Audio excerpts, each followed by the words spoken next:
எல்லா புகழும் புகழ்ச்சியும் சர்வலோகங்களையும் படைத்து பரிபாலித்து வருகின்ற நாயன் அல்லாஹ் சுப்ஹானஹு வ தஆலாவுக்கே உரியது.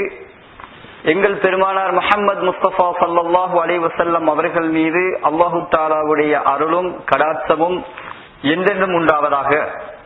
புனிதமிக்க ஜும்மாவுடைய கடமையை நிறைவேற்ற வேண்டும் என்ற நோக்கத்திலே இங்கு கூடியிருக்கின்ற அல்லாஹ்வின் நல்லடியார்களே, அன்பு சகோதரர்களே, அல்லாஹ் சுப்ஹானஹு வ தஆலா எவற்றையெல்லாம் ஏற்று நடக்குமாறு எங்களுக்கு கட்டளை போட்டிருக்கின்றானோ அவற்றையெல்லாம் சம்பூர்ணமாக ஏற்று நடப்பதன் மூலமும், எவற்றை விட்டும் விலகி தவிர்ந்து வாழுமாறு எங்களுக்கு தடை போட்டிருக்கின்றானோ அவற்றை விட்டும் எங்களால் முடியுமான அளவு விலகி தவிர்ந்து வாழ்வதன் மூலமும் அல்லாஹு தஆலா தயார்படுத்தியிருக்கக்கூடிய நரகத்திலிருந்து காத்துக் கொள்ளுங்கள் என்பதாக முதலாவது எனக்கும், அடுத்ததாக உங்களுக்கும் தக்வாவை கொண்டு, இறையுணர்வு இறையச்சத்தை கொண்டு நல்லுபதேசம் செய்கின்றேன்.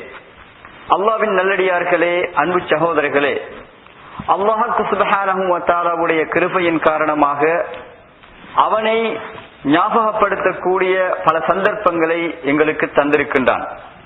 அவனை மிகவும் நெருக்கமாக நின்று தியானம் செய்யக்கூடிய, வணங்கக்கூடிய வாய்ப்புகளை எங்களுக்கு நசீபாக்கி இருக்கின்றான். அந்த வகையிலே புனிதமிக்க ரமதான் என்ற ஒரு மாதத்தை நாங்கள் கடந்து ஓரிரு மாதங்களாகிவிட்டன. அதன் பிறகு வரக்கூடிய சிறப்புக்குரிய மாதங்களிலே முக்கியமாக துல்ஹஜ் என்ற மாதம் எங்களை நோக்கி இன்னும் ஒரு வாரத்திலே வந்துவிடும். இந்த துல்ஹஜ் மாதத்திலே செய்ய வேண்டிய அமல்கள் என்று பார்க்கின்ற போது அந்த ஆரம்ப 10 நாட்களிலும் இருக்கக்கூடிய சிறப்புகளை பற்றி நபிகள் நாயகம் ஸல்லல்லாஹு அலைஹி வஸல்லம் அவர்கள் மிகவும் சிலாகித்து கூறியிருக்கின்றார்கள்.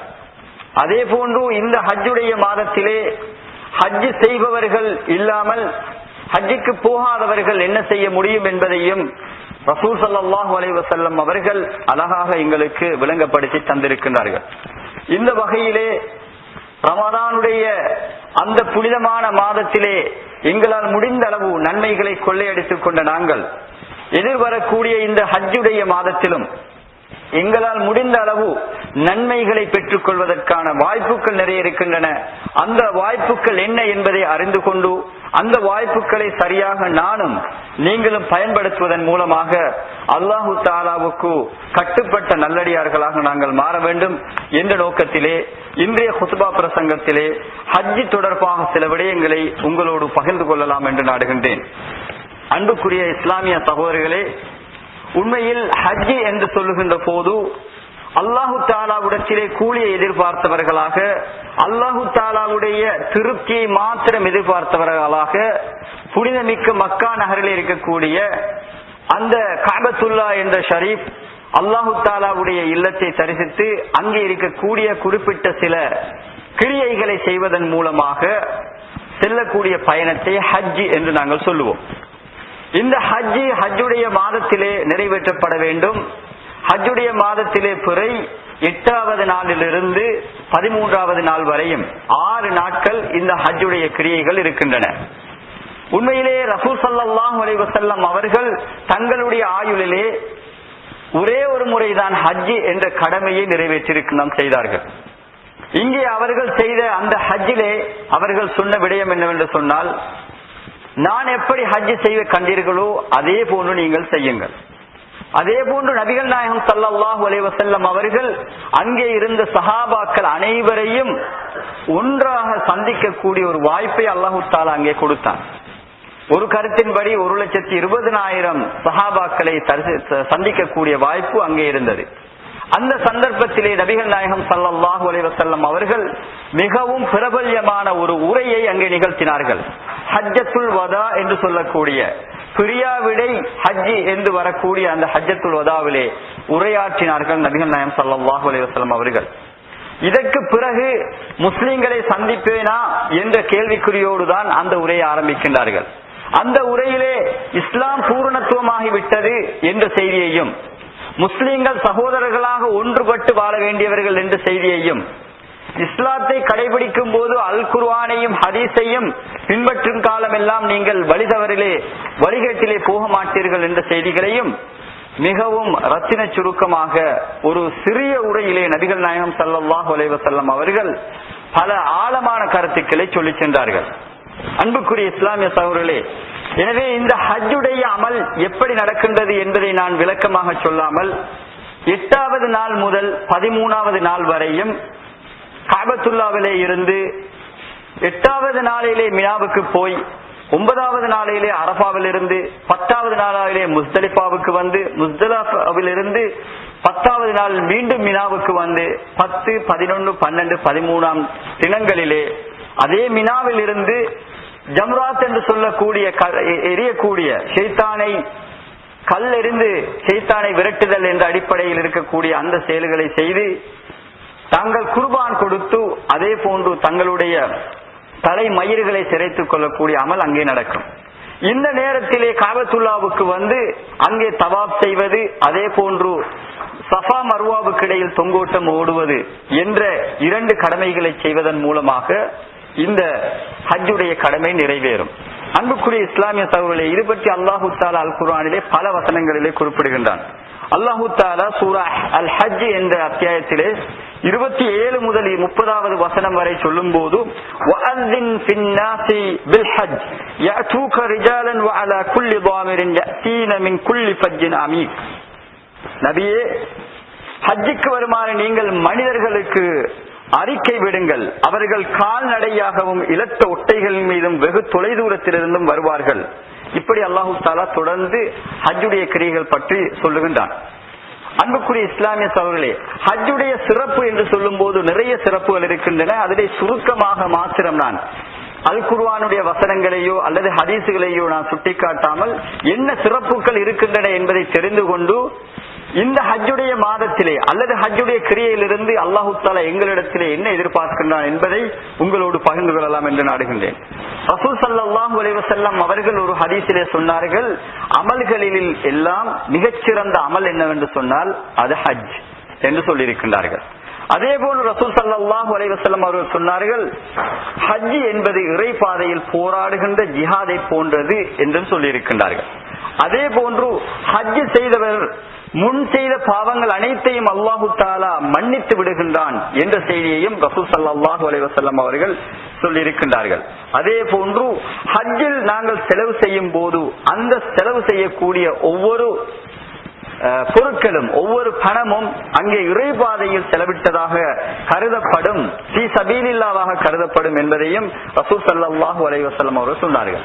அதிலும் சிரேஷ்டமாக சொல்லும் போது ஹஜ்ஜுக்கு வரக்கூடியவர்களை அல்லாஹு தஆலா வஃதுல்லாஹ், அல்லாஹு தஆலாவுடைய தூதர்கள், அல்லாஹு தஆலாவுடைய விசேட அதிதிகள் என்பதாக வர்ணித்து கூறுவதாகவும் ரசூலுல்லாஹி ஸல்லல்லாஹு அலைஹி வஸல்லம் அவர்கள் கூறுகின்றார்கள். இப்படி நாங்கள் பார்க்கின்ற போது இறுதியாக பார்க்கலாம், ஏற்றுக்கொள்ளப்பட்ட ஹஜ்ஜுக்குரிய கூலி என்னவாக இருக்கும்? ரசூல் ஸல்லல்லாஹு அலைஹி வஸல்லம் அவர்கள் சொல்லுகின்றார்கள், ஒருவர் அல்லாஹு தஆலாவை தரிசித்து அல்லாஹு தஆலாவுக்காக மாத்திரம் என்ற நோக்கத்தோடு, தூய்மையான நோக்கத்தோடு இந்த ஹஜ்ஜை நிறைவேற்றும் போது அவருடைய ஹஜ் ஏற்றுக்கொள்ளப்பட்டால் ஹஜ்ஜுக்குரிய கூலி நிச்சயமாக சுவனம்தான் அவருக்குரிய கூலி என்பதாக ரசூல் ஸல்லல்லாஹு அலைஹி வஸல்லம் அவர்கள் கூறியிருக்கிறார்கள். இந்த சிறப்புகளை நாங்கள் பார்க்கின்ற போது நிச்சயமாக இந்த சிறப்புகளுக்குரிய ஒரு கிரியையை நாங்கள் செய்யாமல் இருப்பது எங்கள் மீது ஒரு குற்றமாகவே கருதப்படும்.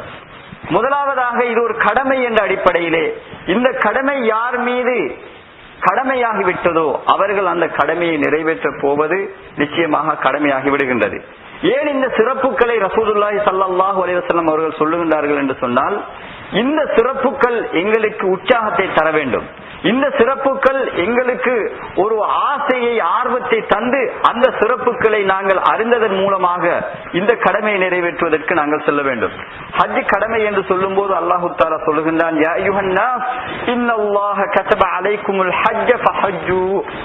மனிதர்களே, அல்லாஹு தஆலா உங்களுக்கு ஹஜ்ஜை கடமையாக்கி இருக்கின்றான், எனவே ஹஜ்ஜை நீங்கள் நிறைவேற்றுங்கள் என்று சொல்லுகின்றான். அதே போன்று வலில்லாஹி அலன் நாஸ் ஹஜ்ஜுல் பைத் மன் இஸ்ததா இலைஹி சபீலா, மனிதர்கள் மீது அல்லாஹு தஆலாவுடைய இல்லத்தை தரிசிப்பது கடமையாகிவிட்டது என்று அல்லாஹு தஆலா கூறுகின்றான்.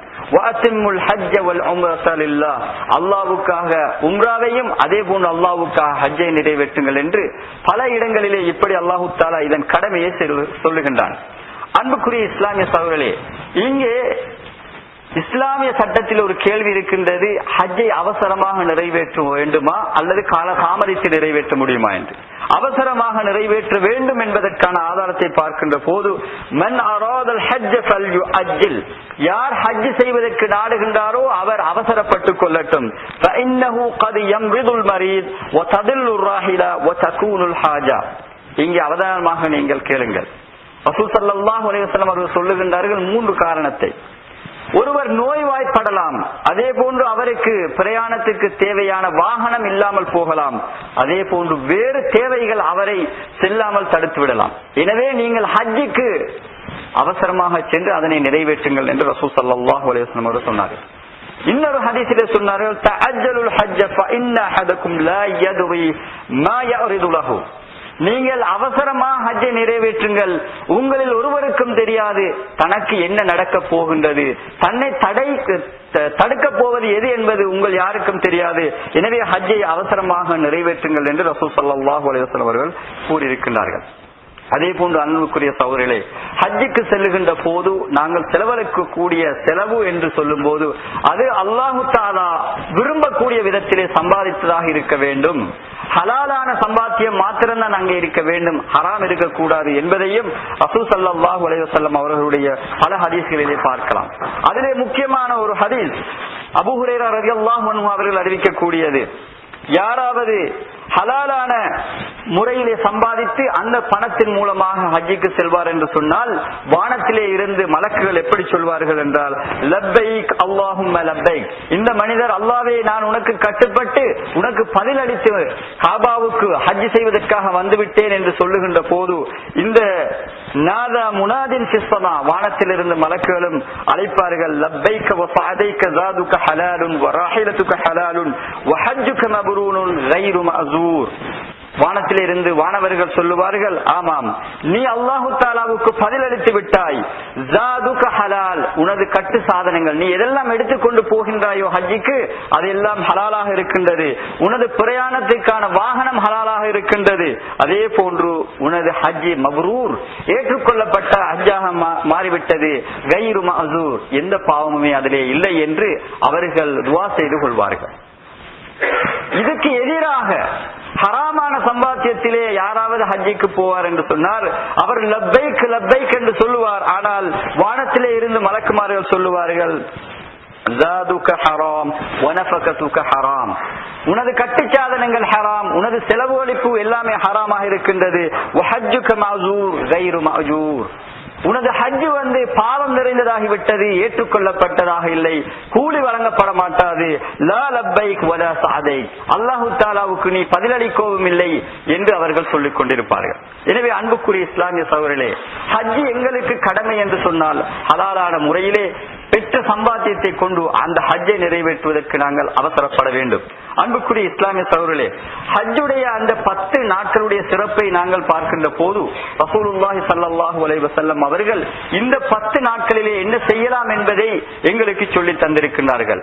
உண்மையிலே ஹஜ்ஜுக்கு போகக்கூடியவர்கள் சென்று விட்டார்கள் அல்லது இன்னும் ஓரிரு நாட்களிலே ஒரு வாரத்திலே சென்று விடுவார்கள். ஆனால் இங்கே நாங்கள் இருப்போம், எங்களுக்கு ஹஜ்ஜுடைய மாதம் அல்லாஹு தஆலா நாடினால் நசீபாகும்.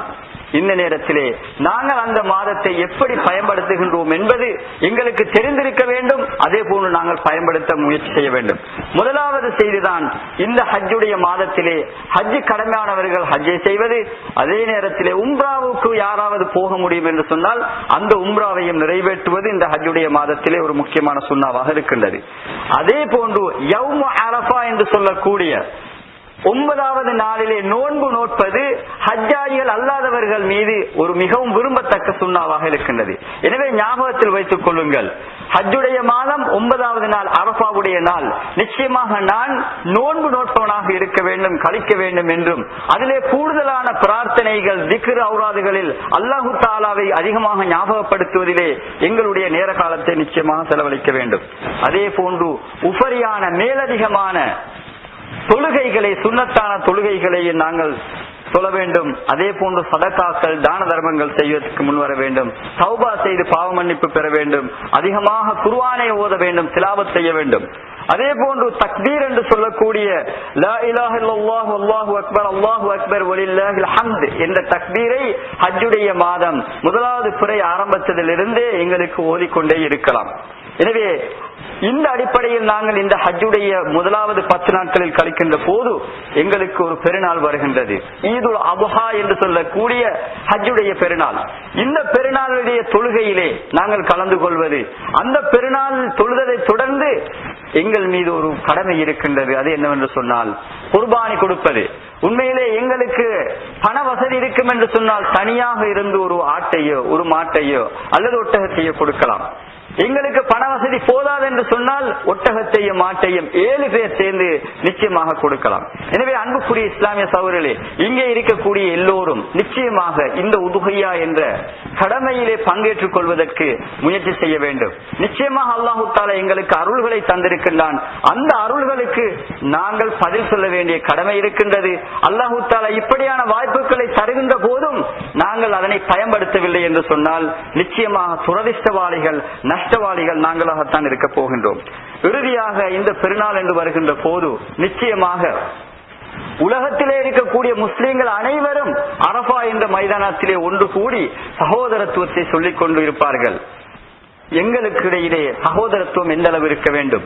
நாங்கள் ஊர்வாசியாக பிரிந்து அல்லது நாடுவாசிகளாக பிரிந்து இருக்கக்கூடியவர்கள் அல்ல முஸ்லிம். அல்லாஹு தஆலா அல் குர்ஆனிலே சொல்லும் போது முஸ்லிம் என்ற பெயரை மாத்திரம்தான் சொல்லுகின்றான். அங்கே உண்மையிலே இலங்கையன், இந்தியன், பாகிஸ்தானி, பங்களாதேஷி என்று அரபியன், அஜமி என்று பிரிந்திருப்பதற்கு அல்லாஹு தஆலா எந்த அனுமதியையும் தரவில்லை. எனவே ஹஜ்ஜிலே எல்லோரும் சேர்ந்து ஒற்றுமையாக ஒரே இடத்தில் இருந்து ஹஜ்ஜை செய்து கொள்ளுகின்றார்கள். அங்கே சண்டை இல்லை, சச்சரவு இல்லை என்று சொன்னால் இதே மாதிரியான ஒரு நிலைமையை நாங்களும் பேணுவதற்கு முன்வர வேண்டும். எங்களுக்கு மத்தியில் இருக்கக்கூடிய பேதங்கள் எதுவாக இருந்தாலும் அதனை களைந்து நாங்கள் சகோதரர்கள், இஸ்லாத்தின் அடிப்படையிலே, கலிமாவின் அடிப்படையிலே நாங்கள் ஒன்றுபட்டவர்கள் என்ற அடிப்படையில் நாங்கள் இந்த ஹஜ்ஜுடைய மாதத்திலே தொழுகை, அதே போன்று ஹஜ்ஜுடைய பெருநாளை கொண்டாட்டங்களிலும் ஈடுபட வேண்டும். அன்புக்குரிய இஸ்லாமிய சகோதரர்களே, இறுதியாக முக்கியமான ஒரு செய்தி என்னவென்று சொன்னால், யாரெல்லாம் குர்பான் கொடுப்பதற்காக நியத்து வைக்கின்றாரோ ஹஜ்ஜுடைய முதலாவது பிறை ஆரம்பித்ததிலிருந்து நகம் வெட்டுவதையும் முடிவெட்டுவதையும் தவிர்த்துக் கொள்வது வேண்டும். இது நபிகள் நாயகம் ஸல்லல்லாஹு அலைஹி வஸல்லம் அவருடைய சுன்னாவாக இருக்கின்றது. எனவே இப்போது நேரம் இருக்கின்றது. ஹஜ்ஜுடைய மாதம் வருகின்ற நேரத்துக்கு முன்பாக முடிவெட்டுவதையும் நகம் வெட்டுவதையும் வெட்டிக் கொள்ளுங்கள். அதன் பிறகு உங்களுக்கு இருக்கக்கூடிய நியத்தை வைத்துக் கொண்டு இன்ஷா அல்லாஹ் அந்த குர்பானியில் ஈடுபடுங்கள். அன்புக்குரிய இஸ்லாமிய சகோதரர்களே, அல்லாஹு தஆலா எங்களிடத்திலே எதனை எதிர்பார்க்கின்றான் இந்த ஹஜ் கிரியைகளின் போது என்று சொன்னால், இஹ்லாஸ் என்கின்ற மன தூய்மையை, அல்லாஹ்வுக்காக என்று செய்யக்கூடிய தன்மையை எங்களிடத்தில் எதிர்பார்க்கின்றான். அது ஹஜ்ஜாஜிகள் மாத்திரம் அல்ல, முஸ்லிம்கள் ஒவ்வொரு இடத்திலுமே அல்லாஹு தஆலா எதிர்பார்ப்பது இஹ்லாஸ் என்ற மன தூய்மையை. எனவே எங்களுடைய ஒவ்வொரு காரியமும், அது தொழுகையாக இருந்தாலும் தான தர்மமாக இருந்தாலும் சரி, எல்லாவற்றிலும் இஹ்லாஸ் என்ற மன தூய்மை இருக்க வேண்டும். இரண்டாவது அல்லாஹு தஆலா எங்களிடத்தில் எதிர்பார்ப்பது என்னவென்று சொன்னால் இறையச்சம், தக்வா. நோன்பு மாதத்திலே அல்லாஹு தஆலா சொன்னான், உங்கள் மீது நோன்பை கடமையாக்கினேன் லஅல்லகும் தத்தகூன், நீங்கள் தக்வாவை பெற்றுக் கொள்வதற்காக. எனவே இந்த தக்வா என்பது மிகவும் முக்கியமான ஒரு சாதனம். இந்த ஹஜ்ஜை பற்றி சொல்லும் போது அல்லாஹு தஆலா சொல்கிறான், ஃபதஸவ்வது ஃபஇன்ன கைரஸ்ஸாதி தக்வா, நீங்கள் தக்வாவை எடுத்துக் கொள்ளுங்கள். ஏனென்று சொன்னால் இந்த கட்டுச்சாதனங்களிலே ஆக சிறந்த கட்டுச்சாதனம், நீங்கள் ஹஜ்ஜிக்காக எடுத்துக் கொள்ளக்கூடிய சாமான்களிலே, பொருட்களிலே மிகச் சிறந்தது தக்வா என்று சொல்லுகின்றான். எனவே அன்புக்குரிய இஸ்லாமிய சகோதரர்களே, நாங்கள் உடலால் மாத்திரமல்ல பொருளாலும் தியாகம் செய்யக்கூடியவர்கள் என்பதை நிரூபிக்கக்கூடிய அமல்கள் இந்த ஹஜ்ஜுடைய மாதத்திலே வருகின்றன. எனவே ஹஜ்ஜாஜிகளை போன்றே ஹஜ்ஜுக்கு செல்லாத நாங்களும் கூட எங்களுடைய பொருளாலும் எங்களுடைய உடலாலும் தியாகத்தை செய்வதற்கு நாங்கள் முன்வர வேண்டும். அல்லாஹு தஆலா எந்த நேரத்தில் எங்களுக்கு அழைக்கின்றானோ பதிலளிக்கக்கூடியவர்களாக நாங்கள் மேற வேண்டும். ஹஜ்ஜுக்கு செல்லும் போது லப்பைக் லப்பைக் என்று தான் சொல்லுவோம். யா அல்லாஹ், உனக்கு பதிலளித்து விட்டேன். இப்போது எங்களுடைய வீட்டை ஒருவர் தேடி வந்து தட்டுகின்றார் என்று வைத்துக் கொள்ளுங்கள். இப்போது எங்களுடைய பதில் அங்கே இருக்க வேண்டும். இதுதான் அல்லாஹு தஆலாவுக்கு பதிலளித்தோம். எனவே அல்லாஹு தஆலாவுடைய தொழுகைக்கான அதான் வருகின்றது, ஹய்ய அலா ஸலா லப்பைக் என்று நாங்கள் சொல்லிவிட்டு அந்த தொழுகைக்கு செல்ல வேண்டும். நோன்பு வருகின்றது, லப்பைக், ஆமாம் நோன்புக்கு நான் சங்கைப்படுத்துகின்றேன், நோன்பை நிறைவேற்றுகின்றேன் ஒரு தன்மை எங்களுக்கு வர வேண்டும். எனவே ஹஜ்ஜுடைய மாதத்திலே மாத்திரம் அல்லது ஹஜ் கிரியையிலே மாத்திரம் அல்லாஹு தஆலாவுக்கு கட்டுப்பட்டவர்களாக இருப்போம் என்பது முஸ்லிம்களுடைய பண்பாக நிச்சயம் இருக்க முடியாது. அன்புக்குரிய இஸ்லாமிய சகோதரர்களே, ஒரு முஸ்லிம் தனித்து எப்போதும் இருக்க முடியாது. அவன் எப்போதும் சமூகத்தோடு தான் இருக்க வேண்டும் என்பதை பறைசாட்டக்கூடிய ஒரு முக்கியமான மாதம் தான் இந்த ஹஜ்ஜுடைய மாதம். ஏனென்று சொன்னால், நாங்கள் ஒவ்வொரு நாளும் 5 நேர தொழுகைக்காக பள்ளிவாசலுக்கு செல்வோம். அங்கே முஸ்லிம்களோடு நாங்கள் ஒன்று சேர்வோம். இதே போன்று ஜும்மா என்று வருகின்ற போது எல்லா முஸ்லிம்களும் ஒன்று சேர்ந்து, எல்லா நாட்டு மக்களும் ஒன்று சேர்ந்து அங்கே ஒரு சகோதரத்துவத்தை பேணுவோம். அதே போன்று வருடத்திலே 2 தொடரைகள் பெருநாள் என்று வருகின்ற போது அங்கே ஊரிலே நாங்கள் அனைவரும் ஒன்று சேர்ந்து, ஆண்கள், பெண்கள், சிறுவர், சிறுமிகள் எல்லோருமாக ஒன்று சேர்ந்து ஒற்றுமையை நாங்கள் அங்கே பிரகடனப்படுத்துவோம். இதிலும் ஆக விசேடமாக ஹஜ் என்று வருகின்ற போது அரபா மைதானத்திலே எல்லா முஸ்லிம்களும் ஒன்று சேர்ந்து சகோதரத்துவத்தை சொல்லுவார்கள். இந்த சகோதரத்துவத்தை பேணக்கூடிய தன்மை என்னிடம் இருக்கின்றதா என்பதை நாங்கள் அவதானிக்க வேண்டும். வெறுமனே மக்களுடைய குறைகளை தேடிக்கொண்டு அல்லது மக்களுக்கு குறை சொல்லிக் கொண்டு, கோல் சொல்லிக் கொண்டு, புறம் பேசிக்கொண்டு, அடுத்தவர்களை மூட்டிக்கொண்டு என்ற பண்புகள் எல்லாவற்றையும் இஸ்லாம் தடை செய்திருக்கின்றது. இந்த பண்புகள் சகோதரத்துவத்துக்கு மிகவும் நெஞ்சானவை. இந்த சகோதரத்துவத்தை நாங்கள் பேண வேண்டும் என்று சொன்னால் நிச்சயமாக அல்லாஹு தஆலா சொன்ன கட்டளைகளின்படி, ரசூல் ஸல்லல்லாஹு அலைஹி வஸல்லம் அவர்கள் சொன்ன கட்டளைகளின்படி நாங்கள் வாழ வேண்டிய தேவை இருக்கின்றது. எனவே அன்புக்குரிய இஸ்லாமிய சகோதரர்களே, எனது குத்பாவுடைய சுருக்கம் என்று வருகின்ற போது அல்லாஹு தஆலாவிடத்திலே மாத்திரம் கூலியை எதிர்பார்த்தவர்களாக நாங்கள் ஒவ்வொருவரும் ஹஜ் செய்ய வேண்டும் என்ற நியத்தை நானும் நீங்களும் வைத்துக் கொள்ள வேண்டும். அதே போன்று ஹஜ்ஜின் சிறப்புகளை அல்லாஹு தஆலாவுடைய தூதர் எங்களுக்கு தந்திருக்கின்றார்கள், கூறியிருக்கின்றார்கள். எனவே எங்களுடைய பணத்தாலும் எங்களுடைய உடலாலும் தியாகம் செய்து அந்த சிறப்புகளுக்குரிய நாட்களை நாங்கள் தெரிவு செய்து நோன்பு நோட்பதாக இருக்கலாம், தொழுகையை சொல்வதாக இருக்கலாம், குர்ஆன் ஹதீஸ் அதே போன்று திலாவத்தில் ஓதுவதாக இருக்கலாம். இதனை நாங்கள் செய்வதற்கு முன் வர வேண்டும். அதே போன்று ஹஜ்ஜுடைய இந்த 10 நாட்களிலே 9வது நாளில் வரக்கூடிய யௌமு அரஃபா என்று வரக்கூடிய அந்த நாளிலே சௌம், நோன்பு நோட்பதையும் நாங்கள் எங்களுக்கு ஒரு முக்கியமான ஒரு அமலாக கருதி, சுன்னா முஅக்கதாவாக வலியுறுத்தி சொல்லப்பட்ட ஒரு சுன்னாவாக கருதி அதனை செய்ய வர வேண்டும். அதே போன்று குர்பான் கொடுப்பதற்கு எங்களுக்கு நியத் இருக்கின்றது என்று சொன்னால் நிச்சயமாக இந்த நகம் வெட்டுதல், தலைமுடி வெட்டுதல் போன்றவற்றை ஹஜ்ஜுடைய 1வது பிறையிலிருந்து தவிர்த்துக் கொண்டு இந்த கிரியைகளிலும் நாங்கள் ஈடுபட வேண்டும். எனவே அன்புக்குரிய இஸ்லாமிய சகோதரர்களே, இஹ்லாஸ், தக்வா என்ற தன்மை எங்களிடத்திலே நிச்சயமாக வர வேண்டும். அதே போன்று உஹுவா, சகோதரத்துவம் என்ற தன்மை, அதே போன்று வஹ்தா என்று சொல்லக்கூடிய ஒற்றுமை, அல் உம்மா என்று சொல்லக்கூடிய ஏக சமூகம் தான் எங்களுடைய சமூகம் என்ற தன்மை எங்களிடத்திலே இருக்க வேண்டும். அன்புக்குரிய இஸ்லாமிய சகோதரர்களே, இறுதியாக இறைவனுடைய தீன் முழு உலகத்திலுமே ஓற்ற வேண்டும் என்று சொன்னால் அல்லாஹு தஆலா கேட்டுக்கொண்டிருக்கின்றான் எங்களிடத்திலே இருந்து உடலாலும் பொருளாலும் தியாகம். இந்த உடலாலும் பொருளாலும் தியாகம் செய்து நன்மைகள் எவை என்பதை நாங்கள் ஏற்று அவற்றை எட்டி வைப்பதற்கும், தீமைகள் எவை என்பதை அறிந்து அதனை தடுப்பதற்குமான ஒரு குழு, அந்த குழுவோடு நாங்கள் இருப்பது, அந்த குழுவோடு இருந்து தியாகங்கள் செய்வது என்ற அடிப்படையிலே எங்களை அமைத்துக் கொள்ள வேண்டும். எனவே அன்புக்குரிய இஸ்லாமிய சகோதரர்களே, கேட்டவற்றை கொண்டு அமல் செய்வதற்கு அல்லாஹு தஆலா எனக்கும் உங்களுக்கும் தௌஃபீக் செய்வானாக. அகூலு கௌலி ஹாதா அஸ்தக்ஃபிருல்லாஹ லி வ லக்கும் வ லிஸாயிரில் முஸ்லிமீன் ஃபஸ்தக்ஃபிரூஹு இன்னஹு ஹுவல் கஃபூருர் ரஹீம்.